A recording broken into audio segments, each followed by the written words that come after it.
Greetings and welcome to Live from Caid. Tonight's guest is the Society Fencing Marshal Padruna Xandra Rozina Xiberras, Galea, and featuring a live performance by Baron Andreas from the Kingdom of the Middle.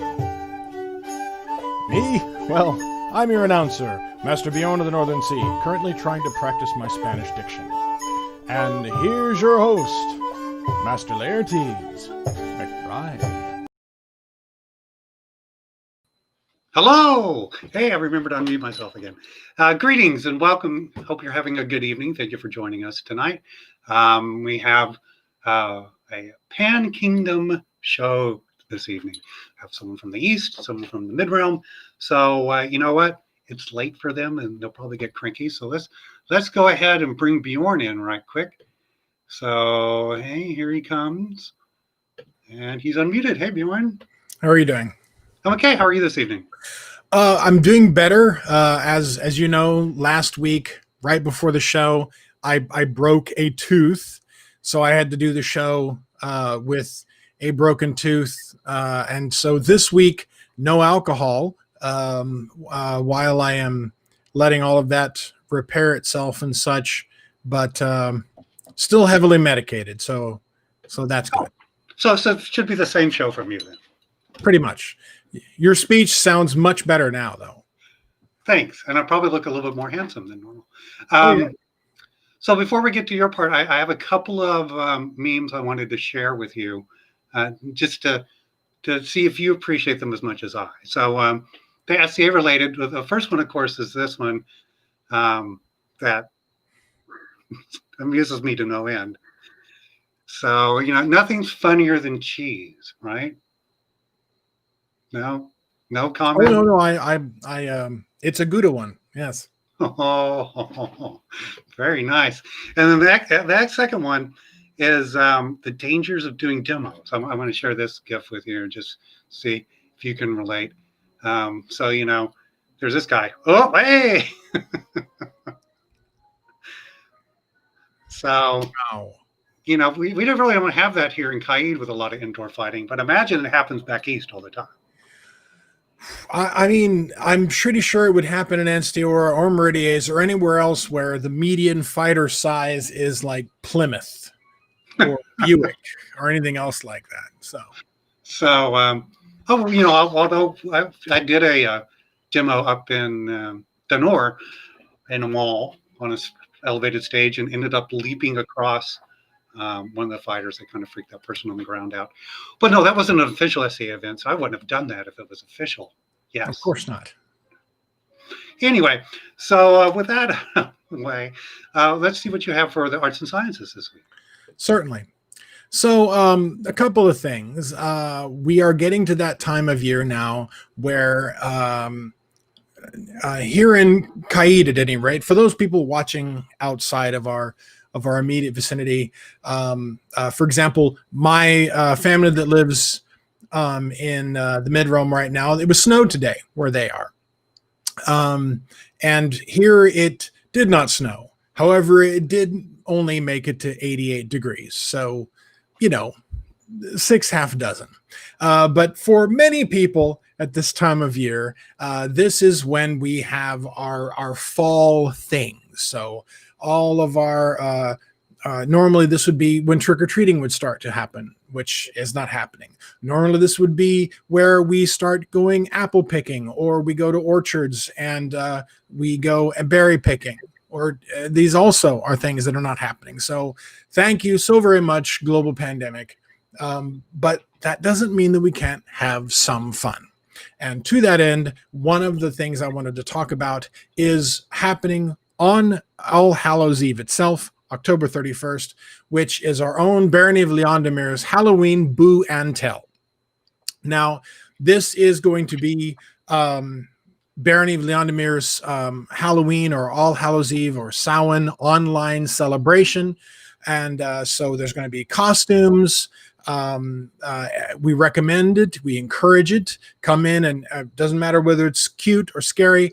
If I could, I'd recommend, like, against, say, the most recent one I saw, sexy hand sanitizer. Avoid that if you can. But please also dress up your desktop. dress up your background so you can share those via Zoom. And they're going to have jack-o'-lantern decorations. There's going to be quizzes and games and all kinds of things.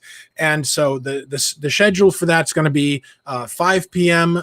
Pacific time is when they start the contests, and there will be Bardic that starts at 8 p.m. Pacific. So they will post the Zoom links as it gets closer to the time. But once again, Barony of Leondimir will be having their Halloween Boo and Tell. And so for those folks who normally get a chance to go to Halloween parties or something, you can still dress up, you can still decorate your pumpkins, but this will be something that you'll be able to do over Zoom. One of the other things I wanted to talk about is this is the time of year that those of us that, especially in certain parts of Caid, there are lots of apple orchards. And a lot of us go and get your Galas or your Arkansas Blacks or your Golden Deliciouses or the various apples that you like, your Granny Smiths and what have you. And while a lot of folks bake with those or just eat them, many others at this time of year will turn that into cider. To that end, the next thing I wanted to talk about was there are many online references that you can have for period brewing, vintning, cordialing, and the like.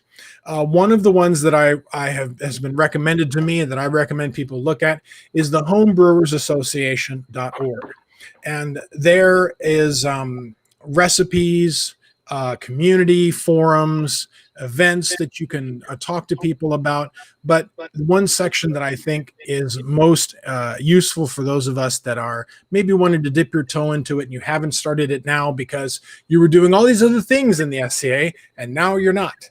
And now you're always thinking, wow, that friend of mine who started that mead 3 years ago, it's probably drinkable just about now. Or, wow, I always wanted to try to make my own beer, or I always wanted to try to make my own cider. And if you can't get a hold of the ear of your friend because they're currently deep in their root cellar because they don't live in California and they have a root cellar, I recommend going to the Homebrewers Association for their tutorials, where they have tutorials on how to brew beer, how to brew mead, and how to brew cider out of apples. For those folks who are curious as to the legalities of it, all that information is there. For yields, all that information is there. Properly, how you sterilize your equipment, once again, all the information is there. And I think that for folks that want to sort of get into this or let's start another hobby, after all, that's what a lot of folks are doing right now, this is probably the best way to go about it. And so those are the two sites that we're going to be looking at. And as we get closer to Samhain and All Hallows Eve, we'll be having more of these upcoming the next few weeks. That's awesome. I do have an idea for the Leondimir event on how one could dress up. Well, please, by all means. Instead of doing like the sexy Purell, you could dress as a sexy version of your favorite laurels or members of the Order of Defense. Well, you just go as you then. I mean, that's... Oh, yeah, I want the drugs you're on. So anyway... they're not running out yet. I'm still good. I'm still good. Nice. So who do we have up first tonight? We are very fortunate in that we have with us the Society Fencing Marshal. And so Xandra's with us, who is going to be letting us know a little bit about, well, your wheelhouse, really. So by all means, I can't try that. I can't do the entire name again. I tried. And I'm not wearing my glasses right now. Like I said, I think she just made it up for you. Anyway, let's bring her on the show right quick. Here she comes, and she'll be right here. Hello. Hello. How are you tonight? You can't hear me yet. We're good. Yeah, I can hear you. We're good. How many drinks is that? Well, you were muted. There's just a little laggy thing going on.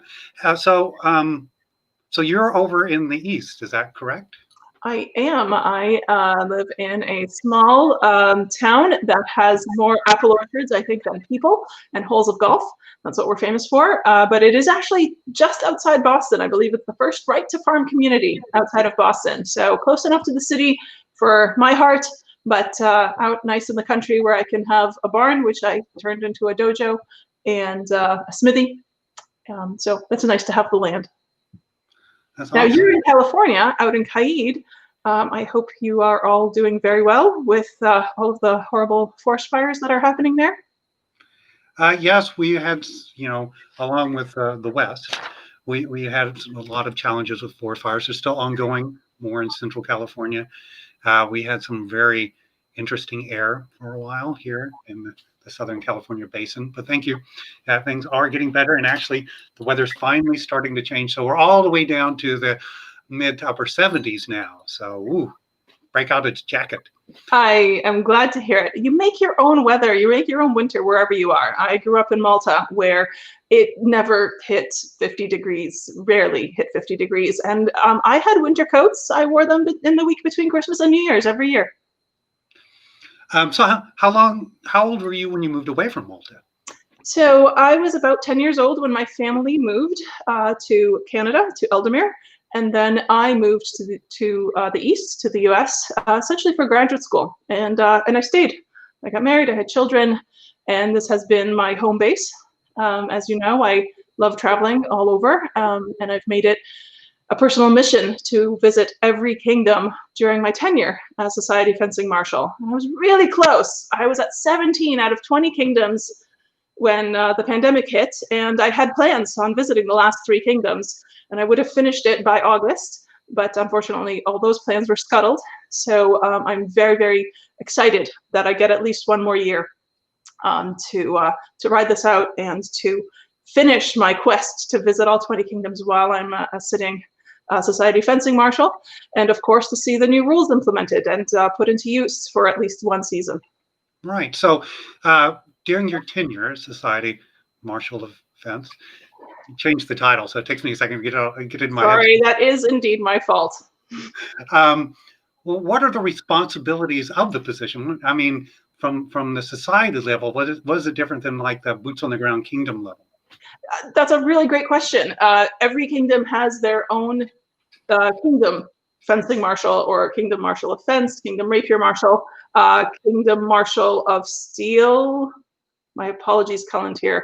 I just messed up your steel combat. There you go. That's the name there. So at the society level, we have a set of rules, right? The society is really only concerned about the marshalate, which are about the rules, which are about safety. And so at the society level, we have a set of rules within which the board of directors has approved us to fight this sport. The kingdoms then can make have that essentially as a template, and they can make more restrictive rules if they choose, but they can be as broad as what we have with the society. So the society, a template is sort of the best way to describe it, or perhaps it sort of sets the parameters, the fence outside which one may not play in this sport. And so my job is to oversee that. So I report to the Society Marshal. I do not report directly to the BOD. I report to the Society Marshal, who has just recently stepped up, Count Ray. And their responsibility is to look over all of the marshalates. And so within fencing, I got to be the one to sort of finish the process that was started many, many years ago. I was involved with that as a deputy to this position, and then assisted with various committees and many, many people involved in trying to sort of codify a rule set, clarify our rule set, absorb a few new things into our rule set, things that had been experimented with. So they were officially experiments, and we can certainly talk about experiments if you'd like. But we codified that and hopefully created a more clear set of instructions. It's actually officially not called our rules. It's officially called the Marshal's Handbook. So it's a set of parameters in which the sport can be played. The kingdom level, the kingdom fencing marshals unfortunately kind of have two bosses. They report not only to their Earl Marshals, but they also report to me, and I collect all the information, such as injuries, so that we have a society level overview of what types of injuries might we start to be seeing, so that we can correlate them with perhaps, with the introduction of this new weapon form, or with the, seeing this type of weapon being used more, we're seeing this other type of injury. Should that necessitate a rule change or an armor change, that sort of thing. So that's what I do. That's what I'm responsible for, is sort of at the society level, providing that oversight and having available for people in all kingdoms a common template for the rules. Okay, and so who reports directly? The Kingdom Rapier Marshals report up to you, correct? On a quarterly basis. Right? Correct. So every quarter, everything in our society really at the paperwork level happens in quarters. So the Kingdom Marshals report to me quarterly, and most of them have deputies who are either regional or local. They report up quarterly. They report to me quarterly. I give myself 15 days to collect that, codified, and send one single report up to the Society Marshal, who then reports quarterly across all the marshalates to the BOD. Right. And so I know you put out a new rule set earlier this year. I think it was dated April when the board approved it. Is that correct? Oh, that's right. It was. In my mind's eye, it's still February, because that was my internal deadline. But Right. It was off my plate in February. It just took a little while to get through the final few steps of the system.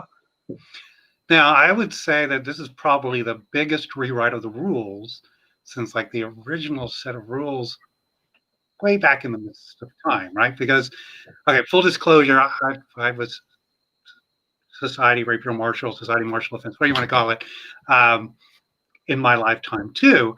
But I know watching the rules over the years is basically they would plug in wherever it seemed the most sensible place, any changes or additions or subtractions to the rules instead of completely reformatting it or making it more user-friendly. So my impression is one of the reasons the rules were done such a major rewrite was to bring in more current, to move pieces together that really should be there and put a new structure on it. Was that kind of where things came out of?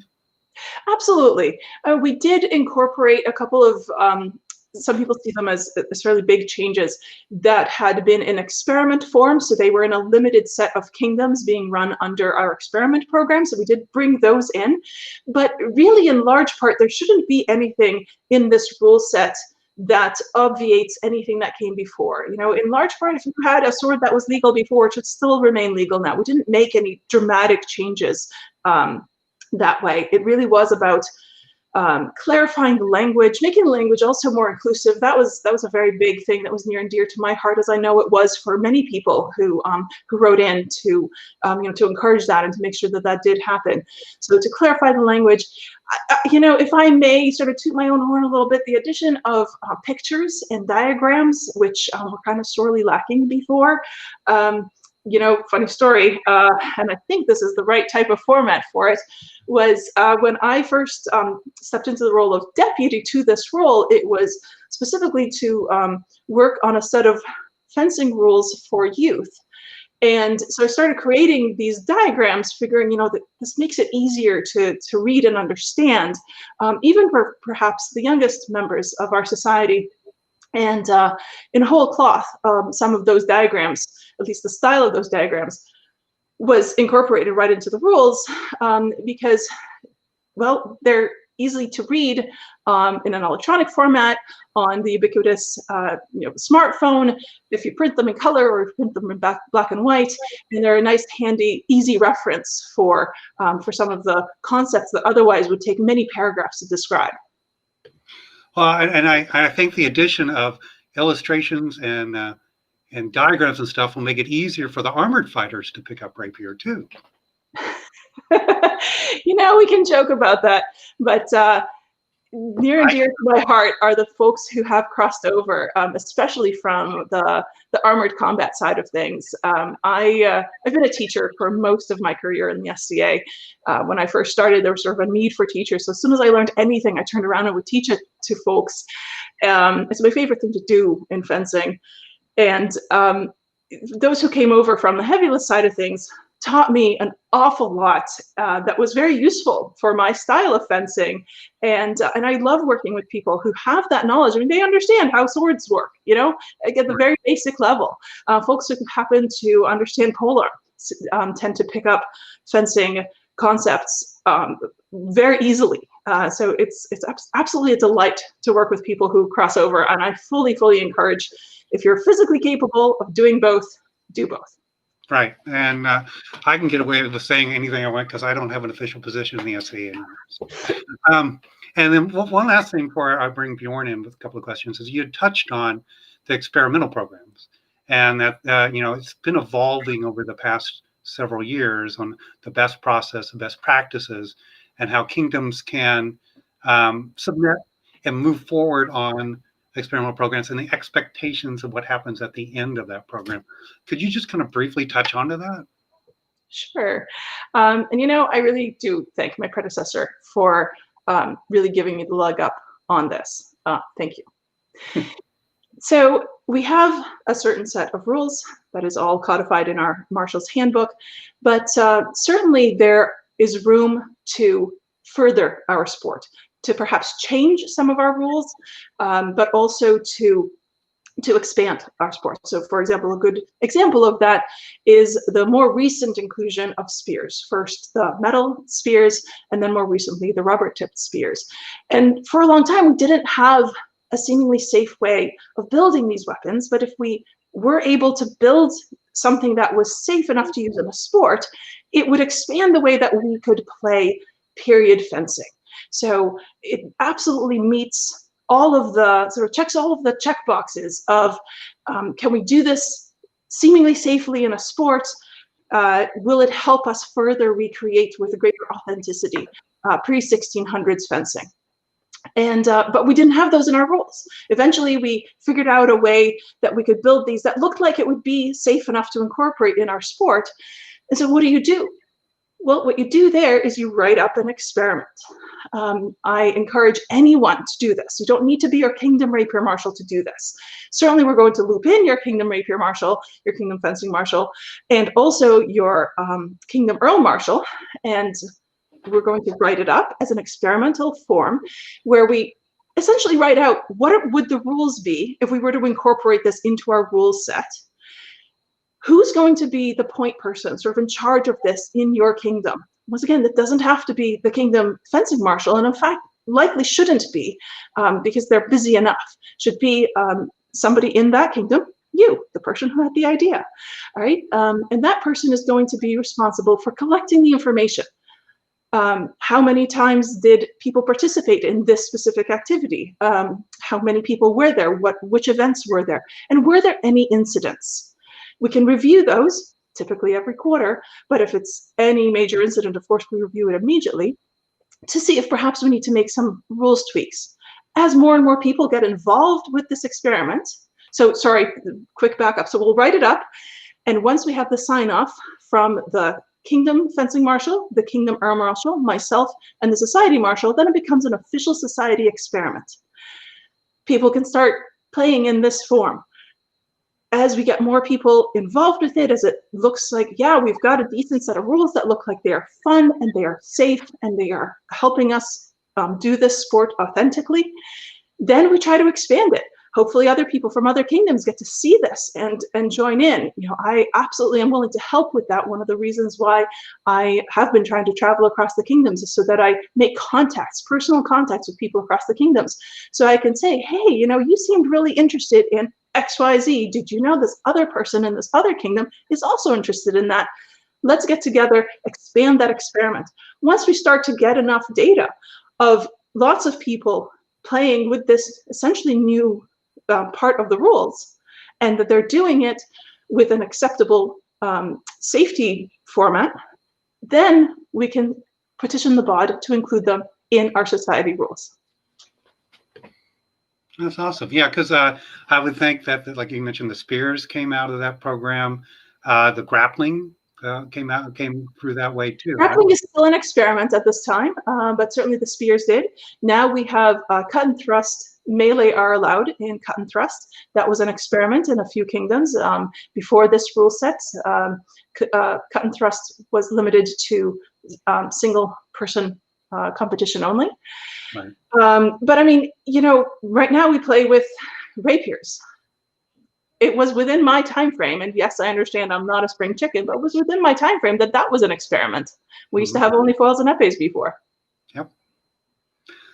All righty. Well, I think I've used my time up, so now let's bring in Bjorn, because he, I'm sure, has much better questions than me. One of the things I wanted to talk to you about was so being in the East, you spend and have spent an inordinate amount of time at Pennsic. Here we have Great Western War. To the north of us, West Ontier. And then, of course, the friendliest of all wars, Gulf Wars. Within each one of those wars, you have inter-kingdom combat. So you have rules that may differ from geographical location to geographical location. Would you mind talking through what the procedure is in coming to an agreement when you have an interkingdom war on rapier rules? Sure thing. And the kingdom rapier marshals really take care of that. And they've done a fantastic job the entire time that certainly I've been the Society Fencing Marshal. But in general, in these interkingdom wars, you have the rapier marshal, the fencing marshal in charge. At Pennsic, for example, that will vary, and it goes between 1 year will be the kingdom marshal from the mid, 1 year from the east, 1 year from Ethelmark. And they cycle through those three. And so I'm going to just use Pennsic as the example because that's the one I've started to talk about. And so say next year will be the person from Ethelmark. I don't know, I'm just making that up. It may be though. But if it's a person from Ethelmark who's, if it's an Ethelmark war, then it would be the Ethelmark rapier marshal is going to be the rapier marshal in charge. But in large part, what I see is that they don't just come up with the Pennsic conventions in isolation. They will talk with the other kingdom marshals, and all three of them together come up with a set of rules that are going to be the Pennsic conventions. And I've absolutely seen that vary in terms of if there are differences between the kingdom rules, which kingdom do you default to? I have seen that change over time, although with the bigger wars, it tends to be stable over the years. Another thing to remember, though, is it's not just about those kingdoms that are hosting the event. These larger events tend to draw fencers from a whole bunch of kingdoms, right, from all over the world. And certainly someone, so for example, from Untitled, they always have a very strong turnout at Pennsic, and their rules vary from the Pennsic conventions. And in large part, they've done a very, very good job, all of the fencers there, of being aware of what the rules are, the Pennsic convention rules. To further complicate things, don't forget that every tournament can also have their own sort of tweak on the rules. Once again, as long as they're all within the society rules, that's allowed. Did I just muddy the waters more? Not at all, not at all. The last thing I wanted to talk to you about actually does involve the experimental program, which Laertes had touched upon. And this one is sort of the opposite direction of what you would normally want to hear. Now, I was a Kingdom Rapier Marshal in Meridies back in the 90s, and we were at the time a Schlager-only kingdom because that's what convention at the time we felt was leaning towards, so we wanted to be ahead of the curve. Are there ever instances where you think people might have gone too far? And I what I mean to say is that RBGs, the rubber band guns, they seem to be pretty fun. Folks still use them. I know that grappling is something that people have played with here and there. The rubber tip spears are things that people have played with. Have there been any experiments that you personally, or perhaps more in your capacity as a society officer, have been like, no, I don't think so? There have been. I am very much a believer in, I really want to try it myself. So, actually the grappling program, which, I've heard a lot of people be very concerned about it. Full credit, they've done a fantastic job of building up that rule set. And when they started, they actually were a little too ambitious. And after the first couple of quarters, it became clear that with the extent that they were trying to incorporate, it really wasn't accessible to everybody. And so they scaled back the rules and made it much more accessible. Full disclosure on that one, now my body's getting a little too old to really do grappling. But I'll throw my friends into it because it does look like a lot of fun. The rubber-headed spears, actually, I was a skeptic myself. And so that experiment started before I stepped up, but my predecessor was smart enough and kind enough to sort of throw it on my lap and say, this is going to come down the pipe at you, so see if you're comfortable with it. And I was really concerned. I really was. So I bought a couple of spears and I put them on what I had at the time, which honestly wasn't even rattan at the time. And I set up a fencing mask and I hit it a whole bunch of times until I thought this could actually be all right. So then I had someone I trusted hit me a few times in a nice big fleshy part, which is not all that hard to find. And it was okay. It pushed me around, but it didn't hurt me in any way. So we started playing with it, spoke with the people who were the driving forces behind starting this experiment and came up with a rule set that really seemed like it was going to work in terms of being fun, being a sport, and being safe and maintaining safety. So it's actually been kind of fun for me to go around to kingdoms and hearing people be skeptical like I was in the beginning and admitting to them straight away, I was a huge skeptic. So in that case, I think we got it right the first time out. A lot of thought went into it, which is not to say that the grappling folks didn't put a lot of thought into it, but I think that's the best example I can give you of a rule set that we tried, but scaled back for good reasons and to good effect. Well, thank you. Thank you. As I had, one of the ones that had first been brought to my attention was once rubber band guns had come in, people were trying to make larger rubber band guns for the use of like rapier siege, and that went way off the rails really quick to the point where like, okay, we're not making slings to assault Masada. We're just trying to throw a tennis ball, and it got shut down, I think, really quickly, because I mean I appreciate the zeal. As you were saying, they had something in mind, but it wasn't something that was accessible to the vast majority of people that would have partaken in the program had it been implemented. So well, I applaud the safety system that we have. As a lot of people don't know with our Marshal's Handbook, and you do, and Laertes does, is that the very last page, the very last thing, talks about how we retire broken or unable to use items, how we retire blades, how we retire tips that have been blown through, how we retire fabric that doesn't pass a punch test anymore. And I think that the fact that it has its own section so that we're very adamant about safety in fencing is something that is another reason why we do take the experimental program so seriously, because we don't want to add an additional page to that in any way.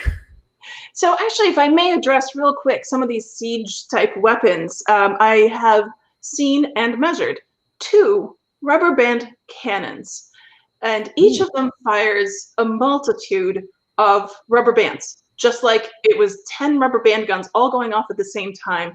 They're very cleverly built. Both of them were at Pennsic last year. I believe I didn't see any at Gulf Wars. But I went up to these generals and I asked them if I could take a look at the construction and if I could measure them. And so they were very gracious and they let me do that, because before this set of rules, we didn't actually have a draw weight, a maximum draw weight on these rubber band guns. And some of them could pack a wallop. You could build one to pack a wallop, let's put it that way. And anyways, I measured them and really convinced myself that these just hit like a whole bunch of rubber band guns being shot at the same time.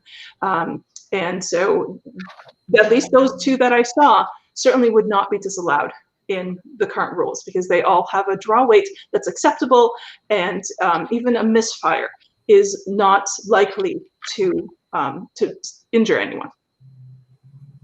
Thank you very much. I appreciate it. Thank you. No problem, Bjorn. You know, not bad with my name, and if I may, because I am Maltese, the X is just a sh sound. I understand you're not the first person to think it's a Spanish name, but I am actually, my persona is my opportunity to explore my personal past. Well, I do appreciate that. My persona is a Shetlander, which is technically Hiberno-Norse, which is just people that neither the Norse or the Scots wanted to spend any time with. Oh. And I'm a direct reflection of that as well. So I understand completely. I'm sorry to hear that. I can't wait to hang out and drink a proper glass of mead with you. I'm looking forward to it. Thank you. I'm wondering where our good friend Laertes might have gone off to. He's just enjoying. Y'all were having a good chatty conversation. I didn't need to jump in. People see this more than enough. So this is the point of the show, which I know you're looking forward to, Rosie, which is... I'd forgotten. I must admit I'd forgotten. So now we're going to do the trivia part of it. And drink. It's actually not alcoholic. Oh, well, that's a difference for most of our guests. So, hey, so Bjorn, what's this one called this week? Our game is called I Shot the Sheriff. So your position is officially called Deputy, Society Marshal of Fence, correct? Something like that, yes. So, by the way, if any of your viewers are wondering why we keep swapping back and forth between fencing and rapier, is until last April, this position was Rapier Marshal, Deputy. Society Rapier Marshal, Deputy to the Society Marshal. But when we put out the new Marshal's Handbook, we changed the name from Rapier Marshal's Handbook to Fencing Marshal's Handbook, and we're all struggling with remembering that it's the Fencing Marshal, not the Rapier Marshal, myself included. So I thought, since you're a deputy, surely you know and can identify famous deputies from real life and from pop entertainment. Don't say pop culture. Oh, goodness gracious. So, if anyone is watching who's not from the United States, you know, rally with me, man. It's not that tough. I mean, I'll go easy on you. Okay, so first up, do you know who this deputy is? Isn't that Barney Fife? It is Barney Fife. Extra points if you could get the show. What show is it? Oh. If I say Welcome Back, Cotter, how close am I? Yeah, if you say Welcome Back, Cotter, you must go watch TVs from the 60s and 70s. No, it's Sheriff Andy Taylor from the Andy Griffith Show is his boss. Oh, I would love to have seen Barney Fife in Welcome Back, Cotter. That would have been absolutely amazing. Okay, for any of you who are feeling guilty about laughing at me, please understand you're laughing with me. Go ahead and laugh. I'm going to do my best, but pop culture, American pop culture, is not my forte. And don't worry, I'm laughing at you. Okay, so next up is this gentleman. Do you know who this is? He is an actual... Steven Seagal. It is Steven Seagal. He is a deputy in Florida. In real life. For reals? Yeah, for reals. And that on his head is actually part of the Florida Everglades. Oh, I thought it was a helmet. Okay. Okay, so how about this one? Do you know who this is? If you put his rank and what he is, you get the name of the character. I can't give you a better clue than that. Well, you told me his rank is deputy. And he's a dog. Deputy dog. I've heard of this. Deputy dog. I've heard of correct. I used to have a yearly party themed around Deputy Dog's birthday. So just so you know, nothing you need to know. Okay, so here's what's going to get rough, and maybe the viewers will know. So, do you know who this is? What deputy that is? No? Okay, so his boss is also a deputy. His boss is Deputy Sheriff Rick Grimes. So, do you know where that's from? Oh my gosh. Okay, so this is, and no one else does. How about that? It's Deputy Shane Walsh. Is from The Walking Dead. And that's DAWG in case. But yeah, Walking Dead. Yeah, he got offed several seasons ago. So. Oh, and then here's one you'll never get because you didn't watch TV in the 70s here in the U.S. Do you know who this is? Wait a second. Okay. maybe I'm completely wrong, but maybe the guy wearing the checkered shirt in the back is reminiscent of the show with the General Lee car. Oh, yeah. You're on it. You're on. Yeah. So what show would that be? Shoot, they made a movie with Daisy starring Jessica Simpson. We have some of these in the SCA, actually. They're not counts. Just wrote Walking Dead because there's a delay on the comments. I know you're pausing to see someone give you the answer. Oh, yeah, totally. No, Roscoe's his boss. No, that's his boss, Nico.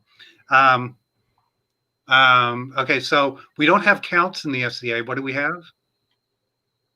If you're not a count, we do have counts in the SCA. If you win, you're a crown. Dukes of Hazzard. There we go. Dukes of Hazzard. So that is Roscoe's the sheriff. Yeah. So that's Deputy Enos from Dukes of Hazzard, which we don't watch on TV anymore. And having the dog in front, I didn't say Lassie. I got the guy in the back. So there you go. I thought this was a tough one, so I got the rest of the cast in it. So considering you didn't watch TV growing up in America, you did fantastic. I mean, you should be proud. One of your viewers win one of your really cool mugs now or something? Oh, I don't know what you're talking about. So anyway, a couple of quick things. Thank you so much for stepping up and extending your warrant in the position. The steady hand that you've provided, the clarity and the conversation and stuff that you've helped build in the office, I think has made a difference. I believe you're doing some social media outreach. You're doing videos on a YouTube channel. Is that correct? Yes, thank you very much for reminding me to bring that up. So we do finally have a YouTube channel. My goal had been actually to create a YouTube channel just to curate some of the amazing tutorials that folks are putting out online. But during the pandemic, so much wonderful content has come out that I couldn't possibly curate it. It would look like I'm just picking favorites only in so far as the small amount that I've been able to see. So instead, we've been filming. There's a lot of echo. I apologize if suddenly somehow the sound went poor.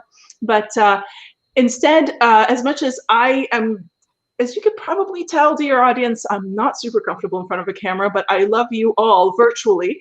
So we've been filming some videos, actually right here in my barn mostly, on marshalling aspects. So we've recently put one out on a couple of really useful marshalling tools. I'm getting one together for some of the more esoteric marshalling tools. Oh, I happen to have one right here. In fact, that you probably heard that thunk. It was because it's made out of solid brass.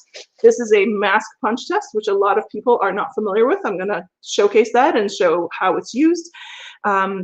Stay tuned for a video on how to inspect.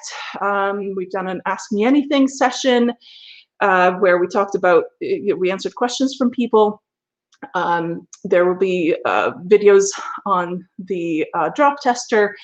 Essentially, these videos are not only for folks who have been around for a long time, who we're discussing sort of the new things about the rules, but also a refresher on the rules, and perhaps they could be a resource to Kingdom Marshals of Fence for how to train up marshals to make sure that people's skills are up to date and current. Well, great. Yeah, I think that's a great idea to provide information, share it openly, get that out there, and try to build a more cohesive whole instead of a series of 20 different interpretations of the rules. Thank you. And if I may, I am absolutely open to all suggestions. Folks can find me on Facebook. Unfortunately, the SCA Rapier Marshal Facebook account, which I put out, is not really accessible because it's not officially a real person, so they have to find me personally. But drop me a message there or an email, rapier@sca.org. I am absolutely anyone. You don't have to be a marshal. You don't have to be a regional marshal. Anyone is welcome to contact me with ideas, thoughts, suggestions, questions, and we'll turn them into a video. Great. And just want to touch on, because we do need to move on, but you bring to the office a solid medical background, which is brought from a lot of the experiments and things that are being done has the advantage of having that perspective put on it. as opposed to yahoos that were in it before that were just kind of making it up as they went along. They did a good job keeping us safe, but thank you. I appreciate it. But I think that is something that the office really could and did need at the time. And I think it's a great advantage to have with your knowledge that you're bringing to it. Well, anyway, thank you so much. It was great to see you again, Rosie. It's been much Same here. Thank you. I've been loving this show. I'm so glad that you have put it out there. And I'm glad that you've got a wide audience. You deserve it. Well, thank you so much. And don't forget to share. But I know it's late on your side of the coast. Thank you again for joining us tonight. And hopefully we'll be talking soon. Thank you very much. Thank you. Wow. Awesome. She's so awesome. Absolutely.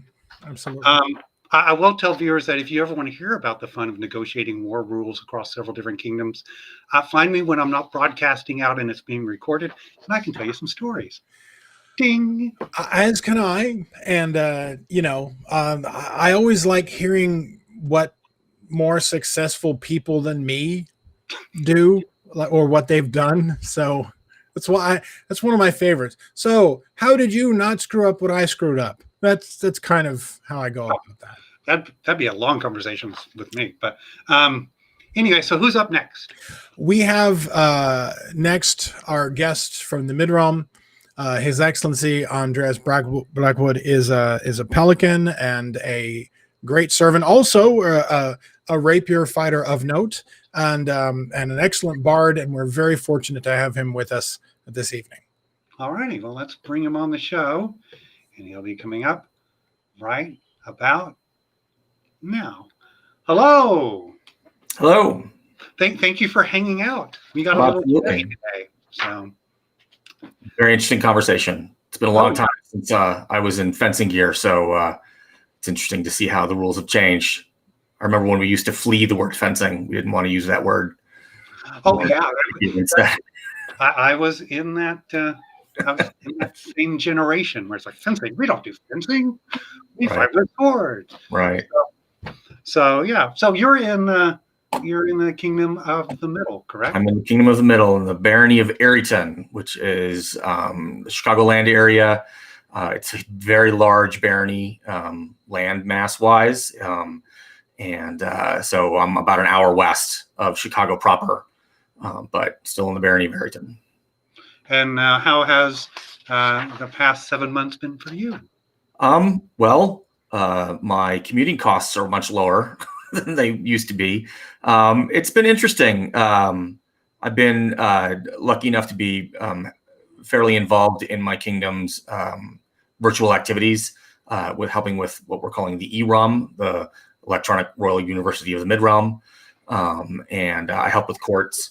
I sort of learned how to use Zoom before this all happened for professional reasons. And then when this all happened, it was suddenly very convenient to be able to say, well, I've got a Zoom account. I can make this all go for us. And so I was able to be in a position where I was able to help out with that sort of thing and facilitate classes and events. And so I helped the Midrealm get a leg up in that regard at the beginning of all of this.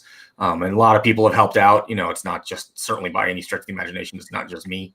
But it's been an interesting 7 months. I am one of the small but growing number of people who were elevated to peerage virtually during the pandemic. So the event that I was supposed to get elevated at was canceled at the very last second, right before the event, and we pushed the elevation back to coronation, and then did it virtually.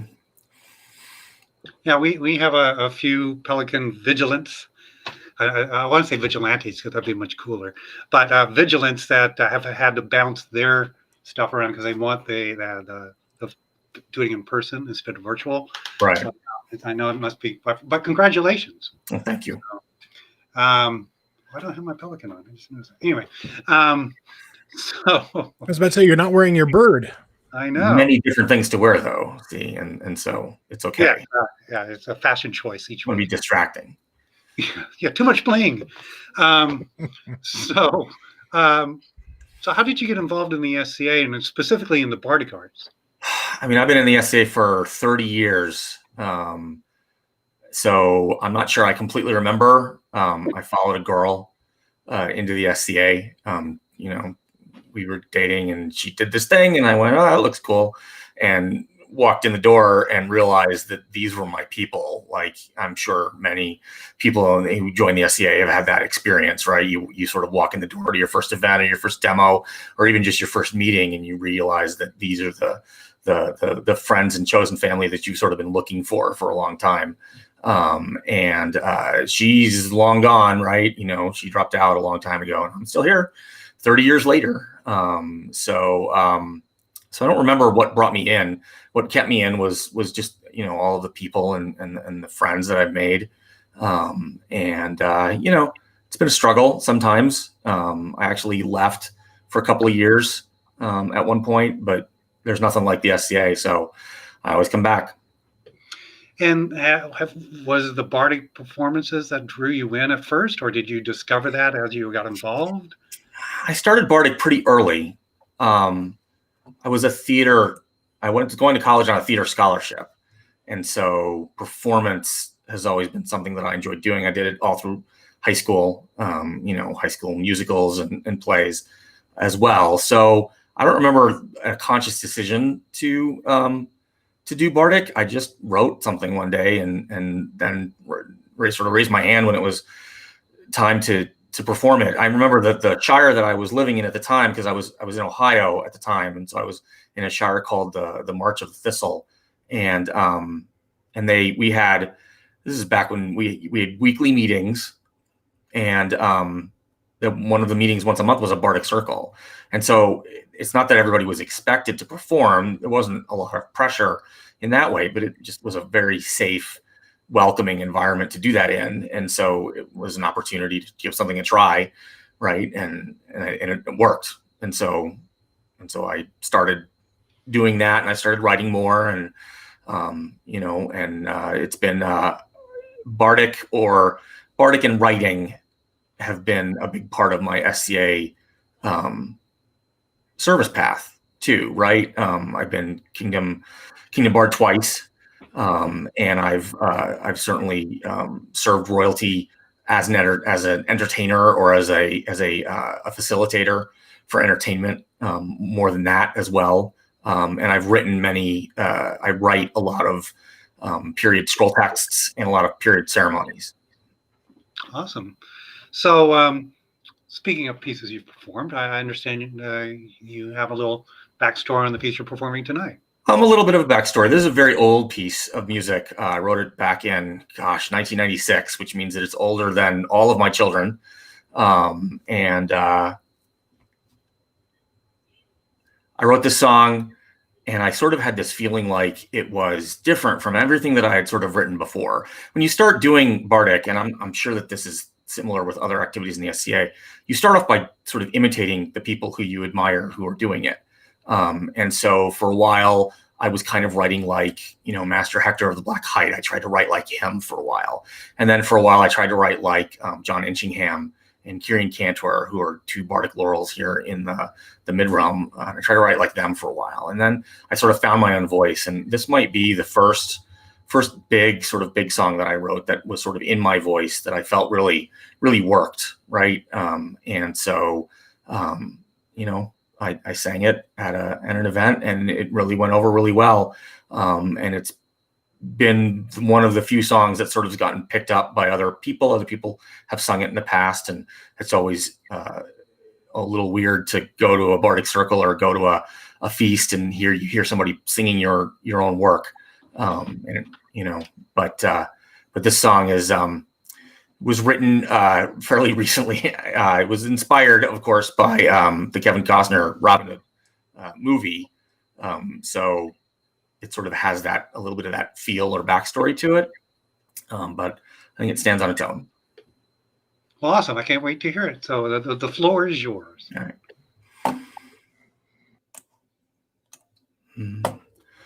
When I was a stripling lad in Sherwood Forest, killed deer with a bow that was taller than me, At 12 I was squire to Sir Robin of Locksley. By the time we hit Palestine, I was taller than he.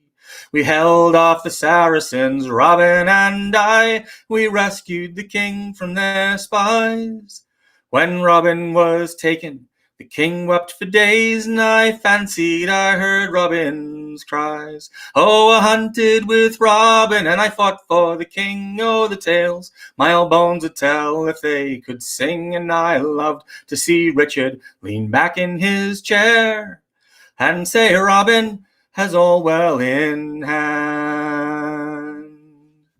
We stayed there in Palestine, far from Sherwood Forest, killing around us with nary a tear. Then came the words we'd awaited for ages of Robin in England, did we joyfully hear. I then turned to Richard, ready to leave, but he bade me to make camp right there. Robin will keep England quite safe for me, my enemies had best beware. Oh, I hunted with Robin, and I fought for the king. Oh, the tales my old bones would tell if they could sing, and I loved to see Richard lean back in his chair and say, Robin has all well in hand. Then came the messages from Sherwood Forest that Prince John was grinding the folk to the ground, but Richard refused to leave, not even bothered with Robin to chase him, he'll never be found. John's dug his own grave and Nottingham's too, with Marian locked in a cell. Robin will free her as I live and breathe, Marian will be quite well.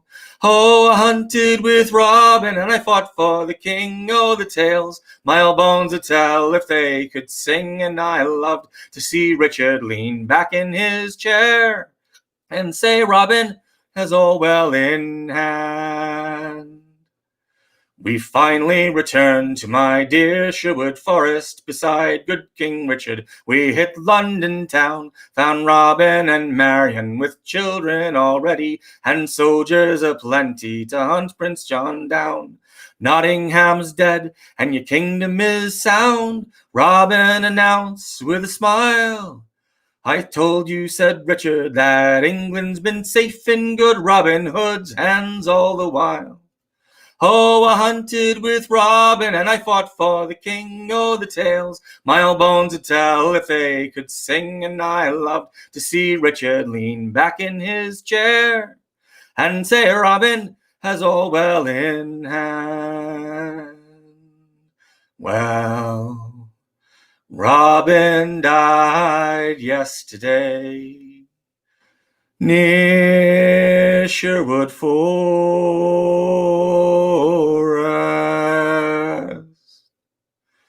In the trees is an arrow that marks where he lies. But England is safe from all those who would harm her, and the forest now echoes with children's quick cries. The king said to me, Little John, don't you cry. In fact, you should be very glad. Though Robin's not with us, he's heaven bound now, and I'm sure he'll have all well in hand. Oh, I hunted with Robin, and I fought for the king. Oh, the tales my old bones would tell if they could sing, and I loved to see Richard lean back in his chair and say, Robin has all well in hand. Oh, I hunted with Robin, and I fought for the king. Oh, the tales my old bones would tell if they could sing. And I loved to see Richard lean back in his chair and say, Robin has all well in hand.